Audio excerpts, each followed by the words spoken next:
Bonjour le Congo lisselois. Aujourd'hui, nous allons plonger avec vous dans une histoire vraie, une histoire bouleversante, une histoire que nous ne pouvons pas oublier, une histoire qui nous oblige à regarder le monde sans détour, avec lucidité, avec empathie, avec courage.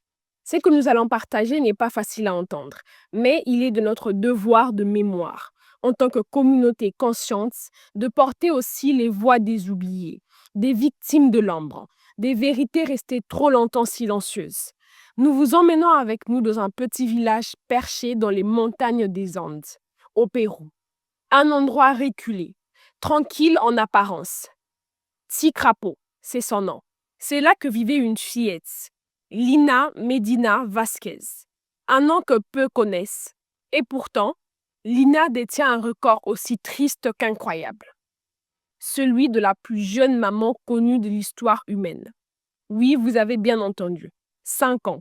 Elle n'avait que 5 ans quand elle a donné naissance à son enfant. Nous sommes en avril 1939. Lina donne naissance à un petit garçon, après une grossesse de 7 mois et 23 jours. Un événement qui a fait l'effet d'un coup de tonnerre dans le monde entier. Lina Medina est née le 27 septembre 1933 et c'est le 14 mai 1939 qu'elle accouche. À peine plus de 5 ans et déjà confrontée à une réalité que même certaines femmes adultes ne peuvent porter.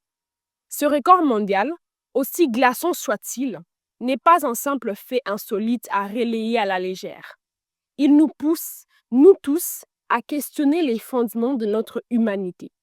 Parce qu'avant de parler d'exception médicale ou de rareté biologique, il faut parler de violence. Il faut parler de silence. Il faut parler d'enfance bafouée. Bien sûr, des scientifiques ont avancé une explication. Lina aurait souffert d'une puberté précoce extrême, un dérèglement hormonal rarissime qui a déclenché une maturité sexuelle anormale. Mais même cette explication biologique ne saurait cacher la réalité fondamentale. Un acte a été commis. Un acte grave, irréversible. Et jusqu'à aujourd'hui, l'identité du père de cet enfant reste inconnue. Lina n'a jamais parlé, ni dans son adolescence, ni une fois adulte. Elle a gardé ce secret pour elle. Peut-être pour se protéger, peut-être par peur, ou peut-être parce que les traumatismes avaient effacé les souvenirs. À l'époque, son propre père est accusé. Il est arrêté, jugé, mais faute de preuves formelles, il est libéré. D'autres soupçons se sont tournés vers le frère de Lina, atteint de déficience mentale. Mais là encore, aucun élément solide, aucune vérité reconnue. Et le silence, encore et toujours. Ce silence qui enveloppe les violences sexuelles dans tant de sociétés. Ce silence qui étouffe, qui isole, qui détruit. À la naissance, le bébé pesait 2,7 kg. Il a été prénommé Gerardo, en hommage au médecin qui avait suivi Lina durant sa grossesse et qui avait effectué la césarienne. Ce médecin, bouleversé, s'est occupé de l'enfant comme un parrain bienveillant. C'est une infirmière qui a nourri et pris soin de lui. Quant à Lina, elle a été retirée de regards, des questions, des journalistes. Sa famille a tenté, tant bien que mal, de la protéger. Mais peut-on vraiment protéger une enfant qui a vécu ce que le monde refuse d'imaginer? Peut-on vraiment tourner la page quand la blessure est aussi profonde? Ce fait divers, souvent cité comme un record médical, est en réalité un drame humain, une urgence sociale et un cri silencieux qu'il ne faut plus ignorer. Derrière cette histoire, il y a la réalité crue de l'abus, la fragilité de l'enfance et l'incapacité de la société à protéger les plus vulnérables. Il y a un enfant dans le corps d'un enfant. Il y a une injustice qui n'a jamais été réparée. Il y a une douleur qui n'a jamais été reconnue.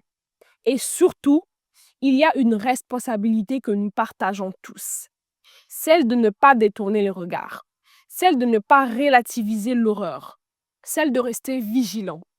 Alors aujourd'hui, nous voulons, avec vous, prendre un moment de silence collectif, en pensée pour Lina et pour toutes les Lina anonymes dans le monde, pour toutes les petites filles qui n'ont pas eu le droit d'être des enfants, pour toutes celles à qui on a volé l'innocence, le jeu, le temps et parfois même la vie. Nous arrivons vers la fin de cet épisode.